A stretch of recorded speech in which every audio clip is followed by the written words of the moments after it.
दें। ऐसा बिल्कुल भी नहीं करना। इस सूरत में बेटे आपको नंबर से महरूम कर दिया जाएगा। बिस्मिल्लाहिर्रहमानिर्रहीम। अज़ीज़ तलबा व तालिबात, अस्सलामु अलैकुम वरहमतुल्लाहि वबरकातुहू। आज की वीडियो में हम हाज़िर हुए हैं फ़र्स्ट ईयर के तलबा व तालिबात के सवाल नंबर 7 के हवाले से, जो कि रसीद पर मुश्तमिल है। अज़ीज़ तलबा व तालिबात, आपकी खिदमत में पहले भी पेश किया गया कि दरख्वास्त आती है या फिर रसीद आती है, साथ ये बताया गया कि 99% चांसेस ये होते हैं कि दरख्वास्त आती है, रसीद नहीं आती। मगर चूँकि पाबंदी भी नहीं, आ भी सकती है, और हमने चाहा कि इस पर एक वीडियो हो जाए, क्योंकि हमें है आपका एहसास कि कहीं आपके नंबर ज़ाय ना हो जाएं। तो अज़ीज़ तलबा व तालिबात, ये आपकी बॉर्डर लाइन है। यहाँ कट वाले मार्कर से आप लिखेंगे सवाल नंबर 7 और ये लाइन छोड़ देंगे। यहाँ सादा मार्कर से आप लिखेंगे रसीद नवीसी। इसके बाद ये सतर छोड़ देंगे और फिर मेरा बेटा दरमियान में आप लिखेंगे 22 तहरीर आंका, जिसका मतलब ये होता है कि तहरीर लिखे जाने का मकसद ये है कि देखते रहिएगा doctor Khalid Mahmood YouTube channel, जहां आपको रसीद के हवाले से मुकम्मल तौर पे रहनुमाई दी जाएगी कि ये कितने सफ़हात पर मुश्तमिल होनी चाहिए, इसकी लंबाई कितनी होनी चाहिए और इसमें किस किस चीज़ का ज़िक्र ज़रूरी होता है। तो बेटे इतना लिखने का आपका 1 नंबर है। आपको कोई चीज़ नहीं आती, सिर्फ़ आप ये तहरीर कर देते हैं तो आपको एग्ज़ामिनर 1 नंबर मुहैया करेगा।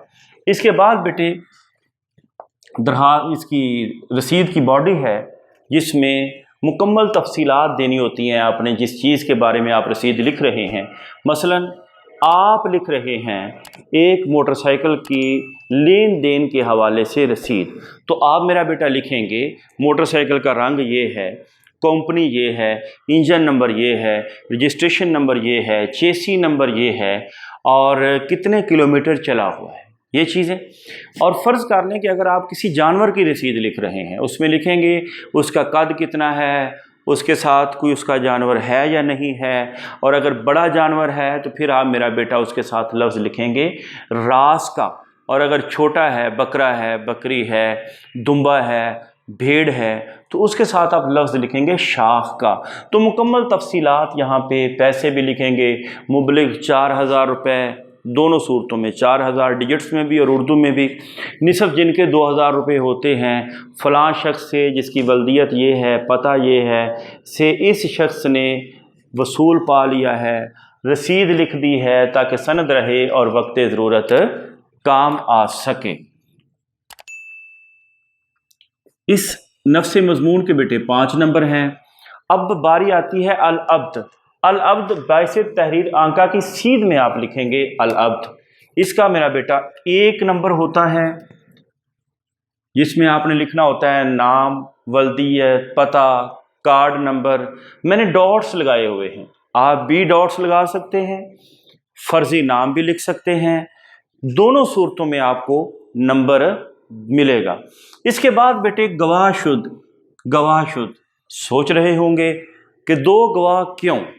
बेटे एक गवाह होता है ख़रीदने वाले की तरफ से और एक होता है बेचने वाले की तरफ से।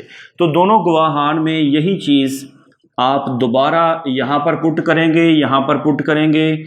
1 नंबर बेटे इस गवाह का है, 1 नंबर इस गवाह का है, और उसके बाद ये लाइन छोड़कर आप डेट लिखेंगे उसी तरह जिस तरह दरख्वास्त में लिखी जाती है। इस तरह तहरीर कर लें और या फिर इस तरह तहरीर कर लें, मगर एक तरीका अपनाना है। ऐसा ना हो कि आप यहाँ पे लिखें 20 जून और सिन ये वाला लिख दें, या ये वाला 20 जून लिखें और सिन ये वाला लिख दें। ऐसा बिल्कुल भी नहीं करना। इस सूरत में बेटे आपको नंबर से महरूम कर दिया जाएगा।